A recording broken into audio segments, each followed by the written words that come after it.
203 килограмм боди позитивпен 203 килограммға жеткен. Соңында не болды? Маған қарап боди позитив деп айта аласыз ба? Алло, оян. Нау кішкене проблемаңа қара. Маған ешкімнің біреудің бүйтіп қарайтын хақы жоқ. Олар кім?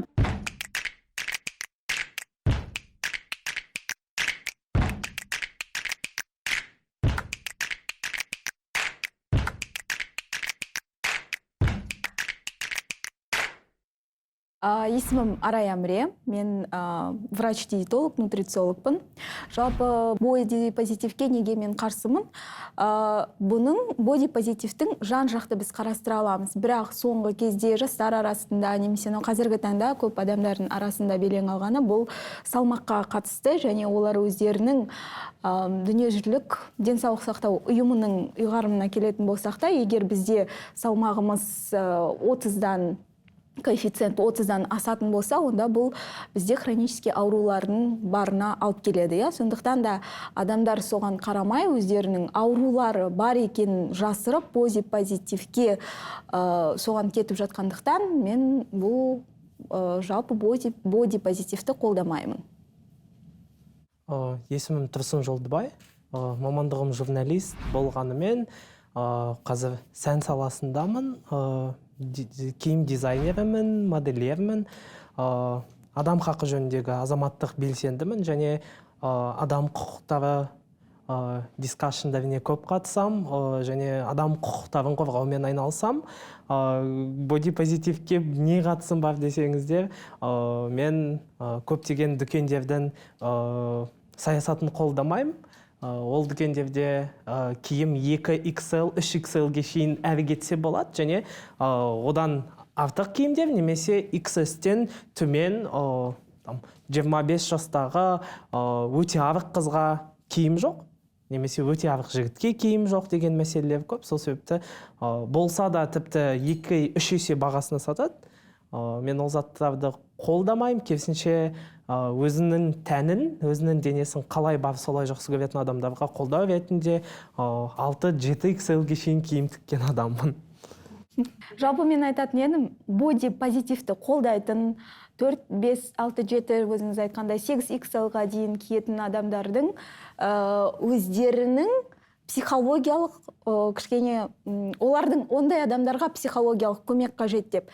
Неге десеңіз, себебі олар қалай 7-8XL киіп тұрып, ладно, даже, допустим, 4-5XL киетін адамның салмағы шамамен алғанда 100 килограмм болады. Егер оның бойы бірде 60, салмағы 100 килограмм болатын болса, ол, ойбай, менде боди позитив, мен өзімді қалай бармын, солай жақсы көремін деп ол өзін вынужденно солай психологпен жұмыс жасаған менде, кез келген артық салмағы бар адамда артық ауру болады. Солай айтқан кезде бұндай адамдар өздерінің артық ауруларын жасырады. Бізде қазақта не дейді?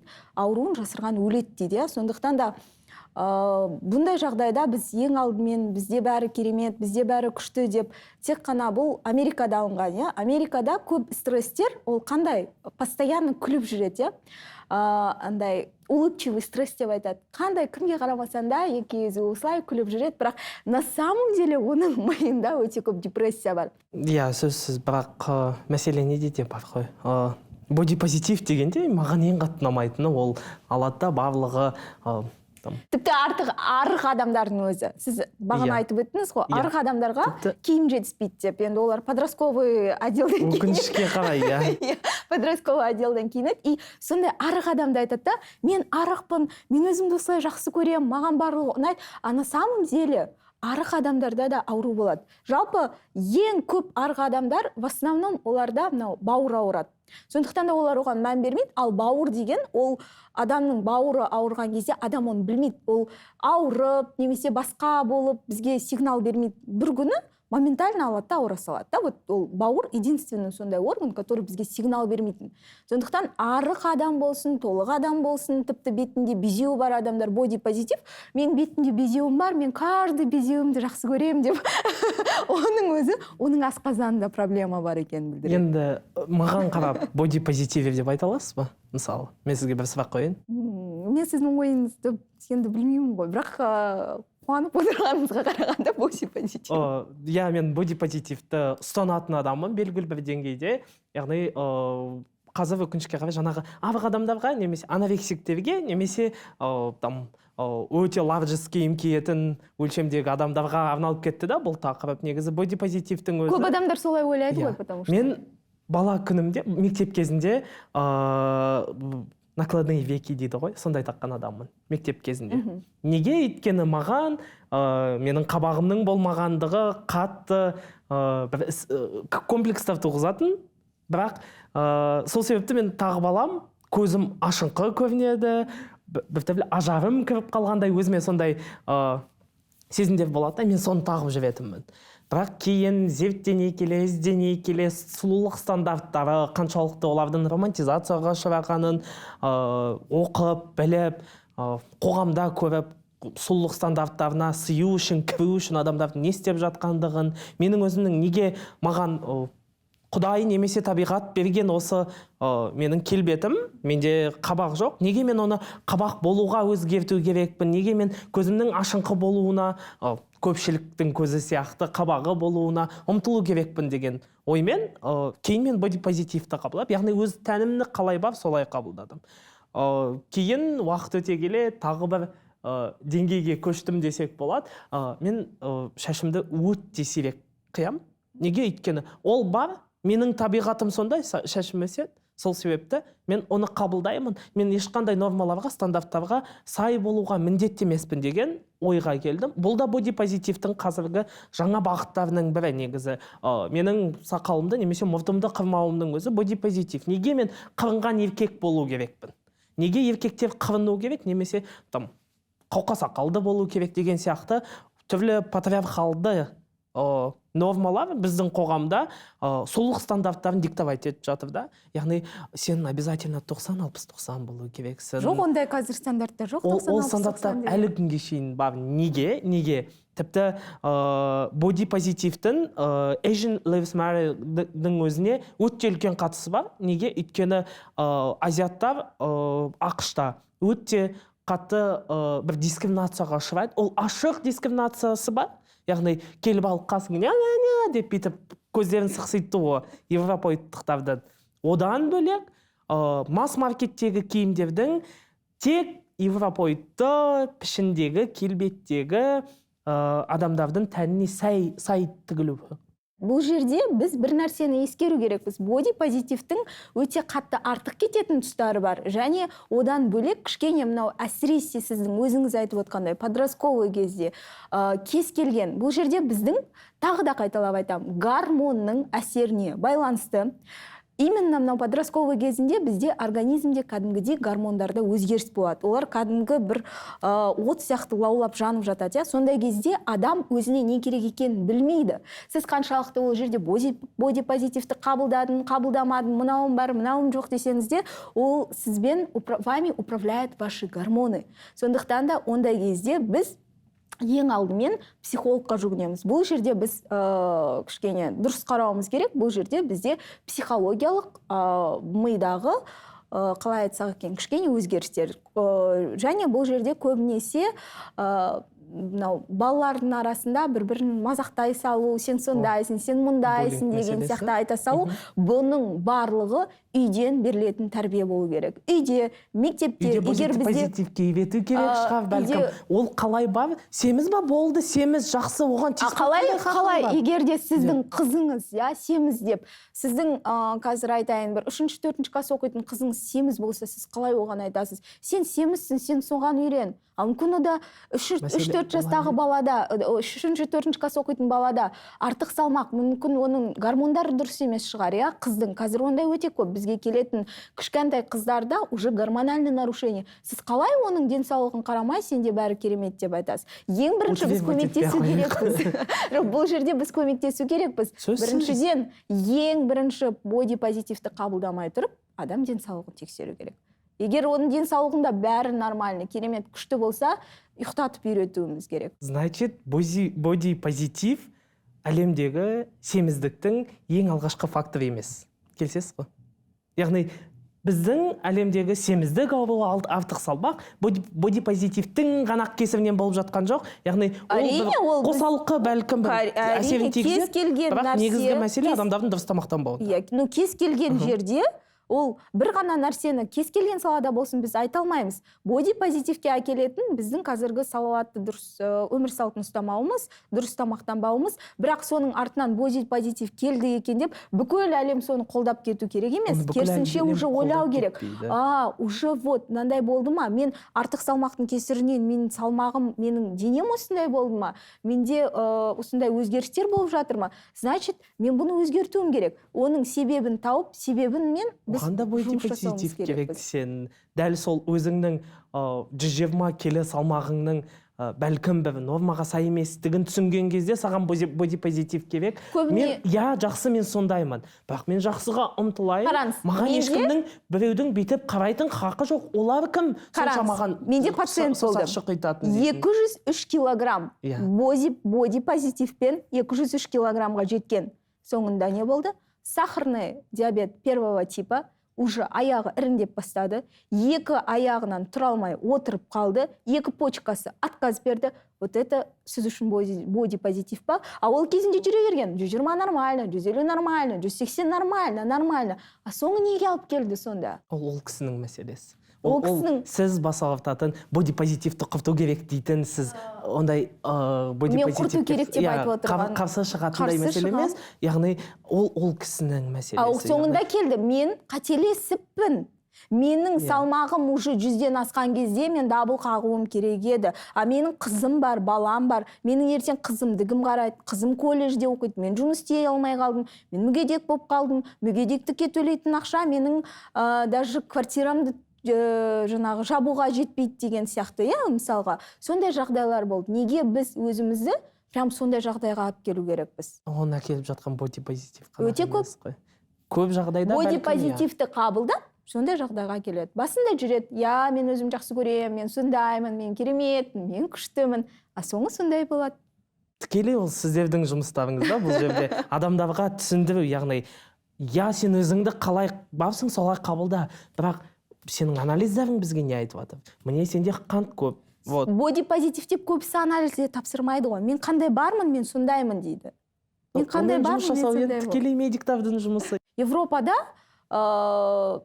біздің мемлекетте бұл қыздардың қазіргі көретін мультфильмі, қазіргі көретін кинолары, мынау социальный әлем, бұның барлығы психологиялық тұрғыдан қыздарға әсер етеді. Бірақ бұл жерде бодипозитив екен деп біз полный өзімізді жаңағы тек қана бояп, неше түрлі пластический операцияға барып, ондай нәрсені жасауды енді мен оны қолдамаймын. Себебі адам өзінің денесін қалай бар солай қабылдау керек, бірақ біз ескеретін нәрсе ол ода ешқандай ауру болмау керек. Егер ағзада, денеде қандай да бір өзгеріс болатын болса, біз ең алдымен оны анализ тапсыру арқылы көру керекпіз. Ал егер оның табиғи ешқандай адамға зияны келмейтін түсі болса, онда оны қабылдау үшін ол адам психологпен жұмыс жасау керек. Мен сізбен келіспеймін. Неге? Біріншіден, сіз білесіз, нені? Сіз бір күшті киімнің жарнамасын көріп қаласыз. Бірақ ол жердегі қыз, немесе ол жаңағы патриархалды бір сұлулық стандарттарына сай келген. Және сен сондай болған келеді. Неге? Өйткені сен дәл сол киімді киіп жүрейін десең, сенің үстіңде бір түрлі көрінеді.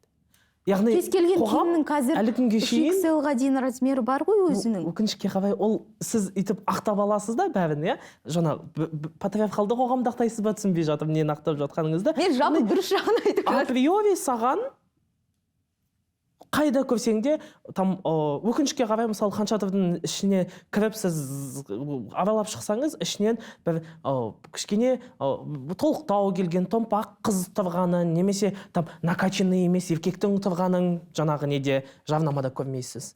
Яғни априори жоқ. Қай жерде маған көрмейміз дейсіз бе, кешіріңіз. Мен көреміз деп естіп қалдым. Априори қоғам сен жүрген кезде саған міне идеальный адам мынандай болады, идеальный еркек мынандай болады, неге идеальный әйел мынандай неге болып сондайға қалады деп. ұмтылмасқа? Ол ұмтылу деген полностью ондай емес. Ол қандай? Егер сіз дұрыс уақытысында ұйықтасаңыз, дұрыс тамақтансаңыз, күнделікті, ладно, спортзалға бармай қойыңыз. Құдайдың берген 2 аяғымен 10 000 қадамды жүрсеңіз, күніне шығып, таза ауадан кислород алатын болсақ. Өзі біледі ғой. Бұл адамның өмір жасын ұзартуға және тағы бір нәрсені айтайын. Бәлкім мен өмір жасымды ұзартқым келмесе. Сізге тағы бір зат айтайын. Біз ондай адамдарға Африкада Конго деген мемлекет бар, білесіздер. Сұлулық стандарттары ол жақта өте қызық. Мойны самый ұзын. Одан бөлек, дәл сол Конгода бір жеке тайпа тұрады. Атын ұмытып қалдым. Және ондай тайпалар басқа да мемлекеттерде бар, этностар, басқа жақтарда да қыз балаларды бала күннен аузынан қасық алмайды. Тамақтандыра береді. Неге? Өйткені олардың ойынша сұлу болу немесе сау болу ол артық салмақты болу. Егер сенің белің қысқа болатын болса, қыпша бел болсаң, сен аурусың деген сөз. Сені ертең күйеуге алмай қояды, немесе ертең сені қоғамда барлығы, анаң қара, мынау ауру, мынау кеміс деп көрсетеді. Яғни ол қоғамдық стандарт бар. Қоғамдық тайпалық стандартқа сай айтып отырсыз. Ол бұрында болған. Мысалға, бұрын өздеріне жар таңдайтын кезде ер адамдар всегда бойы ұзын и толық қыздарды алған. Неге? Себебі олар жаңағы именно аяқтары үлкен қыздарды. Олар көп бала дүниеге алып келеді деп. Ол сол сияқты кейбір өздерінің стандарттары болады. Бір затты айта салайын. Менің ойымша, сіздің позицияңыздың бір дұрыс емес деп санаймын. Сіздің позицияңыз жоқ. Мен сізбен толық келісемін. Ауру ол жаман зат. Ауырмаған дұрыс, сау болған дұрыс. Денің сау болсын, мықты болсын.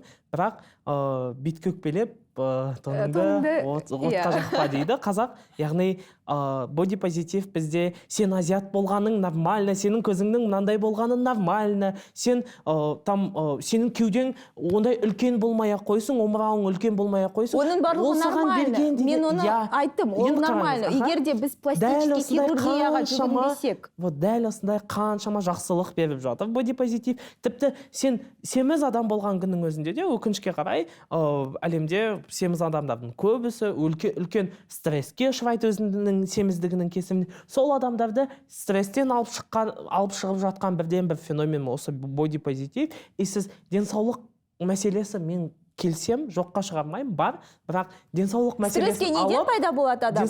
Адам ағзасындағы ауыр металдардың көбейгеннен пайда болады. Ал ауыр металдар қайдан көбейеді? Ауыр металдар, тағы да қайталап айтамын, біз тамақты как попало жейміз. Оның үстіне қазір бір жерден бір нәрсені сатып алатын болсақ, даже көбінесе пищевой отходтар деп айтамыз, и фольгалар, тамақтың ыдысы біз с собой алып кете беретін. Соның барлығында ауыр металдар кездеседі. Алюминий, ртуть, барлығы адамның ағзасына түскеннен кейін біздің миымызды улайды. Неге Альцгеймер, неге памяттің төмендеуі, соның барлығы, неге стресс көп адам организмде, соның барлығы печеньге жиналады біздің бауырымызға. Содан адам организмде уже стресс пайда болады. Ауыр металсыз да стресске түсе аласың ғой. Қоғамның факторымен. Бәрін медицинаға тарта береді екенсіз, Енді барлығы содан шығады ғой. Бодипозитив медицинадан шыққан жоқ. Біз бұны әлеуметтік бір феномен ретінде қарастыру керекпіз да. Мен толыққанды келісемін. Медицинаға қатысы бар, бірақ ол бодипозитивті алып медицинаның призмасымен қарасақ, міне нақты ақиқатқа көз жеткіземіз деген сөз емес. Ол бірінші зат. Екінші, сіз айтып жатқан стресстер, мысалы, бізде пассивті не бар? Буллинг бар, пассив буллинг бар, пассивті агрессия бар адамдарға көрсетіліп. Сен автобуста отырсың, мысалы да, немесе скамейкада отырсың, келеді, қасыңа 3 қыз келеді, отырады, сен артық салмақты адамсың, 3 қыз отырады да, той сыймай кеттік қой деп тұрып кет қалады. Саған ештеме айтпаған сияқты өз-өздерімен сөйлесіп жатыр. Бірақ сен уже стресс алдың. Неге? Саған ол буллинг. Неге? Өйткені, мен отырмын мына жерде. Менің кесірімнен сыймады аналар. Олар соны ашық айтып кетті. Олар жай тұрып кете салса болады. Ал егер ол адам, артық салмағы бар адам, тағы да бұл жерде енді медицинаға алып келеміз. Егер өзінің артық салмағының неден екенін біліп, сол қыздарға ол қайта рахмет айту керек. Соның арқасында неге? Себебі ол уже оған сыртқы қоршаған орта айтып жатыр. Эй, алло, оян, мынау кішкене проблемаңа қара, психологпен жұмыс жаса. Мен толық емес енді 3-те 900 болып туғам. Кейін бала кезімде арық болдым. Мен фотолардан қарағанда кәдімгі мен өте апарық, қандай сүйкімді бала болғамда. Кейін 6-7 сыныптан бастап мен салмақ жинадым. Неге? Бірден-бір себебі. Неге? Мен антиконвульсант қабылдадым.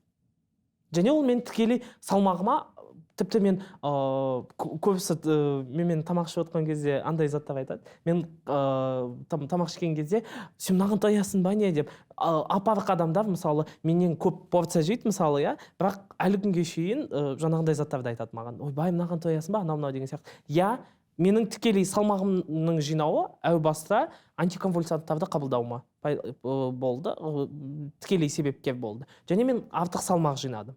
Енді қараңыз, мен жақындарымның ішінде, таныстарымның ішінде ондай адамдар жеткілікті белгілі бір препараттарды қабылдағандықтан, өзінің қалауынан емес. Яғни бізде ондай препараттар бар, білесіз, которые тікелей адамның гормоналды фонына әсер етеді. 2 жылға дейін әсер етеді. 2 жылдан кейін сіз қайтадан лечениеңізді дұрыстайтын болсаңыз, бұрынғы қалпыңызға келе аласыз. Сіз ол препаратты қабылдап атқан кезде тоқтатпасаңыз, онда сіз салмақ қосасыз. Бұндай кезде қосымша міндетті түрде сіздің жаңағы лечащий врачыңызбен бірге, психологпен бірге жұмыс жасайсыз. Иә, вот енді қараңыз, бізде Қазақстанда тіпті психологтарды мен көп жағдайда жақсы психологтар бар.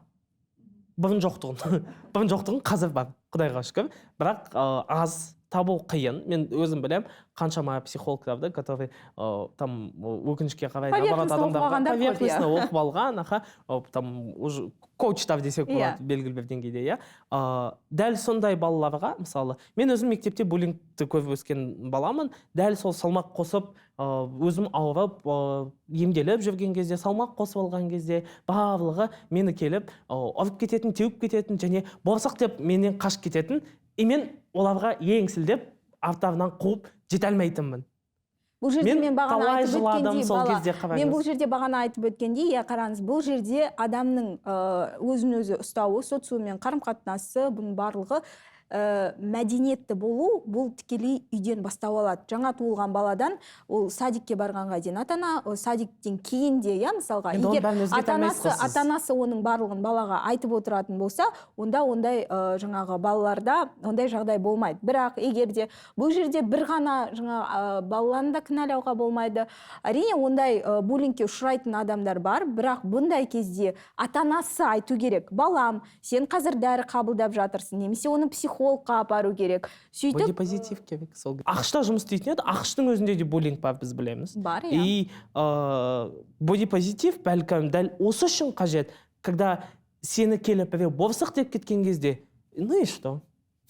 Ну и что, мен борсықпын, деп қабылдау үшін де қажет. Ол кезде де балада травма болады. Егер ол бала болатын болса, ладно, ол мен сондаймын деп қабылдады. Бірақ оның түпкі санасында ол мен не үшін қабылдадым, менде сондай болып қалды ғой деген сияқты бір ой тұрады дегенменде. Сондықтан бұл жерде міндетті түрде психологпен жұмыс болу керек. Ата-анасы дұрыстап түсіндіру керек. Мысалы, менің жағдайымда ата-анам маған шынымен де айтатын, жаңағы ертең жазыласың, ертең дәрің тоқтайды, сол кезде сен өзің қалағандай бола аласың. Қазір саған дәрін ішу бәрінен маңыздырақ, сенің ауырып қалмас үшін, сенің денсаулығың жақсы болу үшін дәрі бәрінен маңызды, және біз одан бас тарта алмаймыз. Кішкене салмағың болсын, ода тұрған не бар енді? Кейін реттелетін зат, бірақ қазір бұл белгілі бір деңгейде жаңағы масхав дейді ғой, масхав зат, және одан сен бір жерің кеміп қалып жатқан жоқ, сен басқалардан кем болып қалып жатқан жоқсың деген сияқты жұмыстар жүргізілді менімен, бірақ дәл сол жұмыстарды басқа біреулер жүргізе ала ма? Егер Жоқ, оны сіздің ата-анаңыз өзі сөйтсе, елдің бәрі мысалға мектептегі бала, оған біреу айтпаса, ол бодипозитивті білмейді ғой. Ол өзінен өзі отырып, ойбай, мен осыны осылай қабылдай салам деп отырмайды ғой. Жоқ, әлі күнге шейін бізде андай да, бізде алатта, тіпті сіздің сөздеріңізден де мынандай утверждение бар, алатта бүйтеді, бодипозитивті қабылдағандар, олар, мен 180 келімін, бәрібір маған. мен болам болды. Маған келетін адамдар, потому что солай келеді. Сіз именно соларды көресіз, өйткені сізге солар келеді. Неге? Өйткені сіз дәрігерсіз, иә, бәлкім. Олар кәдімгі проблемаға жеткендер. Бірақ проблемаға жетпеген қаншама бодипозитиверлер жүр. Проблемаға жетпеген жету үшін сондай жасамау керек қой. Бодипозитивер өзінің тәні қалай бар, солай қабылдайды, бірақ әлі күнге шейін денсаулығына өте қатты мән береді. Ол қалай? Яғни міндет емес, сен 120 келі болсаң, 120 болып қаласың бодипозитивер болу үшін, немесе одан да көбей деген міндет емес. Яғни олар өзін дәл қазір қалай бар, солай қабылдайды. Өздерін кінәламайды, өзін ешкімнен кем санамайды, және дәл қазір менде таныстарымның ішінде андай қыздар бар, которые салмағы 80 келі немесе 90 келі, иә, и алады да обязательно кең етекті шалбар, өзінің семіздігін көрсетпеуге тырысатын киімдер киеді, өз-өзінен ұялады. Өзі үшін бұда уже психологический травма бар ғой, бұл жерде. Ол жерде комплекс бар. Ол жерде комплекс, ол травма. Ол уже бұл жерде айтып отырмын ғой, бұл тек қана стандарттан ғана емес, ол кішкентай кезінде жіберілген қателіктерден. Ол егер өзін өзі қабылдай алмайтын болса, бұның ең біріншісі психологиялық бастағы мимен жұмыс жасау керек. Және тағы да қайталап айтамын, анализін тапсырып, мен тіпті ладно, дәрі де ішпей қойсын, тамақтанбай ақ та қойсын, хоть күнделікті суын ішіп, 10 000 қадам жасап, сағат 10-да ұйықтап, таңғы 5-те тұрсыншы сол адам. Бір айдан кейін, сосын кемінде ол өзі 20 килограмм тастамаса да, 5 килограмм тастаған күннің өзінде өзін уже жақсы көріп бастайды. Бір келі тұстас. Бірақ әлі күнге шейін әр адамның өзінің құқы бар, хақы бар. Оның сіз бермедіңіз және сіз тартып ала алмайсыз. Бұл қазіргі заманғы заманауи философияның негізінде жатқан априори ұғымдардың бірі, ешқандай талқыға салынбау керек. Әркімнің хақы бар, әркімнің бостандығы, еркіндігі бар. Мен сол себепті бодипозитивті қолдаймын. Сен қандай болғың келсе де, тіпті әлі күнге шейін адамдар қандай шешім қабылдаса да, бүкіл рискті өзіне алады. Ол қандай риск? Мен шашымды боясам, Қазақстанда отырып, немесе Шымкентте тұрып, немесе бір ауылда тұрып, шашымды боясам, мен априори білем. Мен мысалы, өзім туған жағым Арқалық қаласы, Қостанай облысы, мен білем, Арқалықта оны қабылдамайды.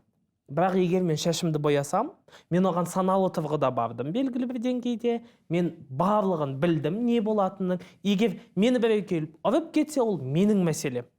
Өте аппарық адам болатын болсаң, немесе артық салмақты адам болса, сен оны білдің, ауру болатынын да білдің, қант диабетіне ұшырайтынды білдің, қан тамыр жүйесі мен жүректен мәселе болатынын білдің, и сен оған саналы тұрғыда бардың, және мен сені толыққанды қолдаймын ол жағынан.